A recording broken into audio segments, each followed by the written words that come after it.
कितने लोगों को लोकसभा में राष्ट्रपति मनोनीत कर सकता है, तो कितना 2।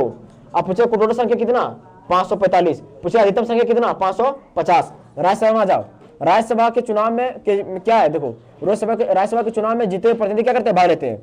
अब पूछा कि राज्यसभा में अधिकतम सीटों की संख्या कितना दिया है 250, ठीक है। अब तो कितने सीटों पर चुनाव होता है, तो 233। राष्ट्रपति कितने लोगों को मनोनीत कर सकता है, तो कितना 12। आने को टोटल संख्या कितना होगा 245, ठीक है। ये सवाल करना क्वेश्चन से बाहर नहीं पूछेगा। अगर अधिकतम पूछेगा तो 550 लोकसभा में पूछा जाता है कि कुल सीटों में कितना सीट पर चुनाव होता है, तो कितना दिया हुआ है 543। पूछेगा राष्ट्रपति कितने लोगों को लोकसभा मनोनीत करता है, 2 लोगों के। अब राज्यसभा में पूछेगा कि राज्यसभा में अधिकतम सीटों की संख्या, तो 250। कितने लोग द्वारा मैंने प्रतिनिधियों के द्वारा जो मतदान किया था प्रत्यक्ष तरीका से, उसमें कितने लोग जो है जो चुनाव के माध्यम से आते हैं, तो कितना 233।